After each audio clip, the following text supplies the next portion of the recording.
Les reiteramos que en instantes, a las 20 horas concretamente, estará Gabriel Pereira entrevistando al ministro Luis Alberto Heber. Ahora, otro ministro aquí en piso, en este caso, el ingeniero Fernando Matos, ministro de Ganadería, Agricultura y Pesca. Ministro, gracias por estos minutos. Gracias por la invitación, Miguel.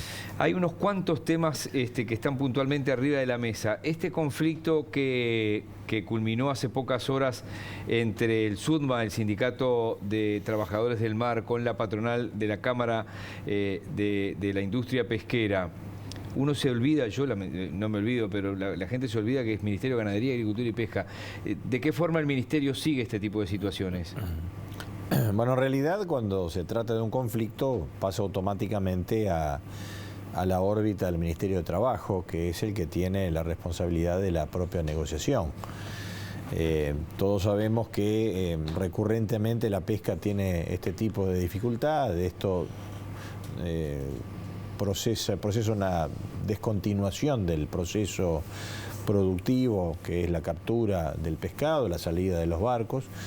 Y esto es un tema que nos ha venido preocupando y que nos han elevado este nivel de preocupación los propios empresarios. En esta oportunidad fueron 9 días que por una cuestión interna de un proveedor de servicios a una de las empresas pesqueras de cambio de proveedor, hubo una reacción del sindicato.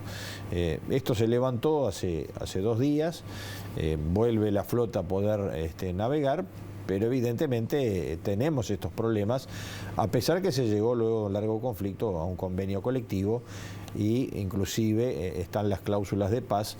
Sí, las cámaras empresariales dicen que lo incumple el sindicato todo el tiempo, ¿no? Bueno, eso es un poco el tema que nos preocupa, que está en la órbita del Ministerio de Trabajo y que me parece que acá todos debemos nuevamente tratar de tomar las medidas respecto a lo que es fijar lo que es el nuevo horizonte de la pesca de Uruguay. La realidad que tenemos hoy es que la pesca en el Uruguay es 1/3 de lo que fue en su momento. Tenemos un potencial de explotación del mar y de la acuicultura que es muy importante, que puede crecer y seguramente tendremos que mirarlo de otra manera, tanto los empresarios, gobierno como trabajadores, para lógicamente encontrar los puntos de encuentro que posibiliten el crecimiento del sector. El presidente de la Cámara de la Industria Pesquera nos decía ayer de mañana en Carve que de 100 millones se podía pasar perfectamente a 200 millones de... Como una primera medida, sí, sí. Pero que los mercados hoy están disponibles. Hoy tenemos una flota que es obsoleta, vetusta, que requiere una renovación, pero que lógicamente todos estos episodios donde no hay certezas funcionan en contra de lo que son las posibilidades de inversión para retomar lo que es una actividad de pesca y de industrialización, porque también esto es un factor que termina siendo una afectación directa al empleo. Sí, obvio. No solo es un tema de que menos barcos, menos tripulantes, pero también menos personal en tierra vinculado a la pesca en el proceso de ¿Qué es mano de obra calificada? Porque un filetero o una filetera pasó acá muy cerca, ¿no? Cuando cerró Fripur, ¿no? Son cientos que quedan sin trabajo y es una mano de obra que se pierde. Exactamente. Porque acá las máquinas hacen algo, pero no, eso no lo hace.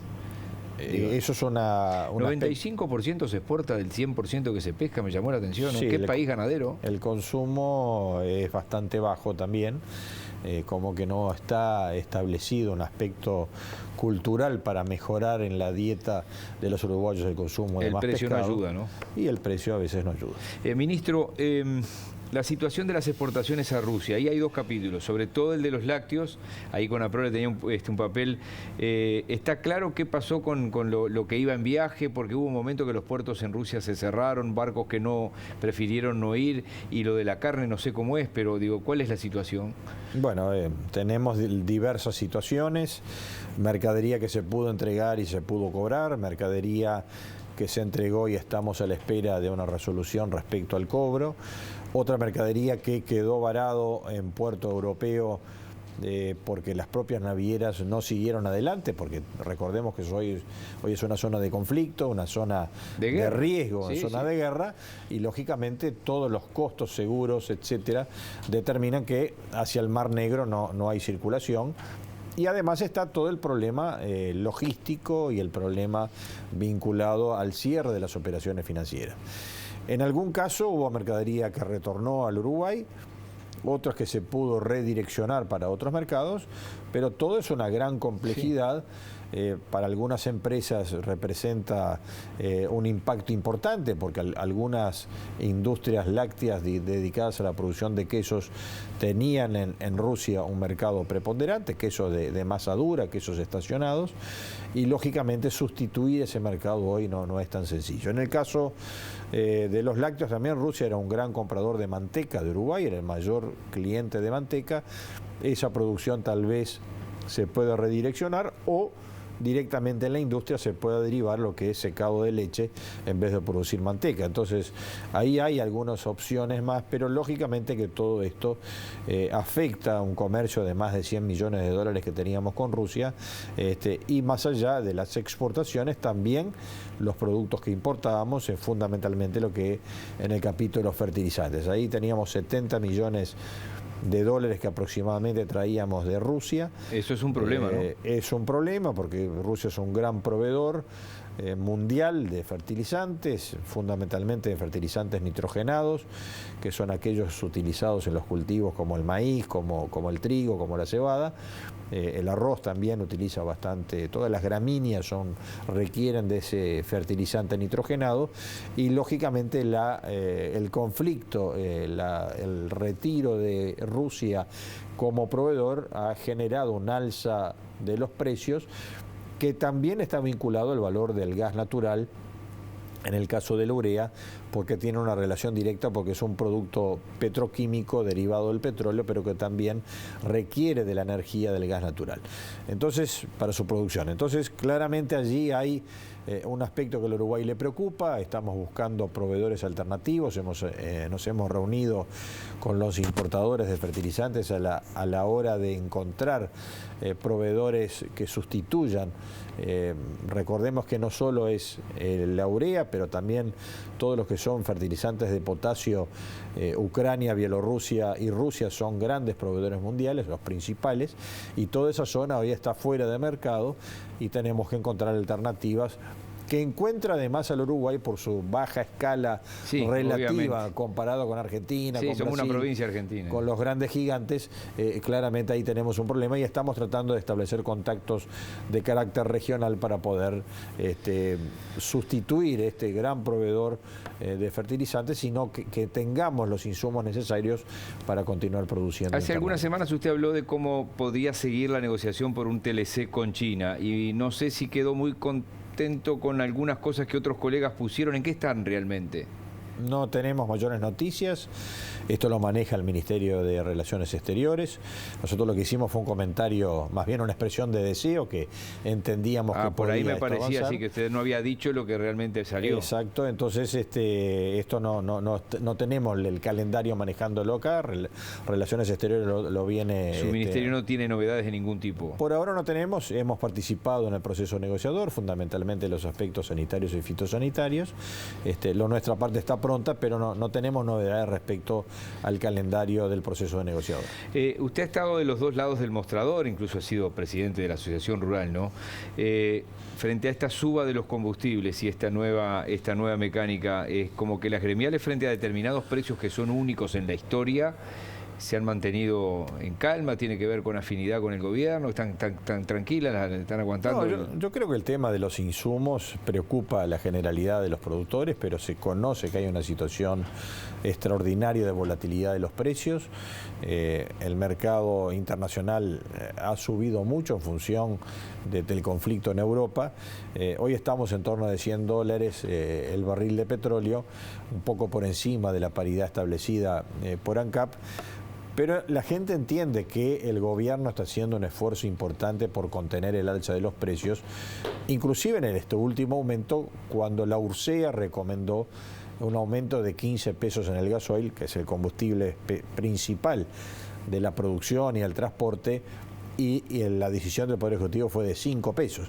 Es decir, está absorbiendo costos el Poder Ejecutivo en su propia decisión, tratando de asegurar dos cosas: que no se desfinancie ANCAP por un lado, pero también al mismo tiempo tratar de proteger al bolsillo de los uruguayos y al sistema productivo, no transfiriendo la totalidad del costo que debiera transferirse en función de las realidades del precio internacional. La última, porque no hay un método mágico. Argentina es campeón del mundo en demostrar que cada vez que interviene o controla los precios no le sale. Y acá parecen a veces algunas cosas que bien intencionadas, esto que se votó ayer en el Senado y hoy en diputados, que tiene que ver con el eliminar el IVA por 30 días. ¿Se puede hacer algo más? Es muy distinto un control generalizado de precios que una intervención puntual. Cuando hablamos de lo que se ha procesado respecto de los últimos tiempos, es un acuerdo voluntario en el caso del asado. Hoy estamos viendo que el asado en el mostrador está 50, 60 pesos más barato, que las ventas aumentaron. Y en el lado de los panificables, de las pastas y los fideos, seguramente ya está la sanción, o por lo menos se procesaba en el día de hoy, la plena sanción de la ley, y regirá el descuento del 10% del IVA mínimo sobre estos productos, lo que va a beneficiar directamente al consumidor. Esto apunta a que estamos en un momento de enorme volatilidad, porque recordemos que Ucrania y Rusia representan un porcentaje importante, casi el 30% del comercio mundial del trigo está vinculado a los países que están en guerra.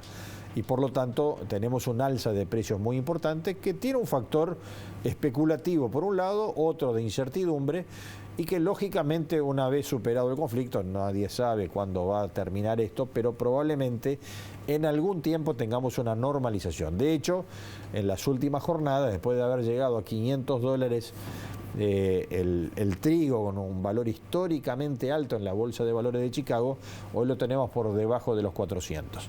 Entonces esto habla de que lógicamente cuando decimos que hay un sobreprecio por el motivo de especulación, eso retorna a la normalidad. Este plazo exiguo, tal vez, que se pueda considerar de la exención, que es una renuncia fiscal que el gobierno asume de casi $1 millón mensual, puede ser renovable por algún tiempo más. Y esto da tiempo a que veamos un poco más claro el panorama de los precios. Entonces, cuando tenemos un factor extraordinario de aumento de precios por encima de la lógica, esperemos que estos factores se corrijan y que tengamos una normalización, por un lado, del precio final del trigo, que es la materia prima básica y que termina repercutiendo en el bolsillo de los uruguayos. El gobierno ha sido sensible a este aspecto, ha tomado estas medidas y no se descarta tal vez que más adelante se tenga que tomar alguna otra. Ministro, gracias por estos minutos. Gracias por la invitación, muy amable.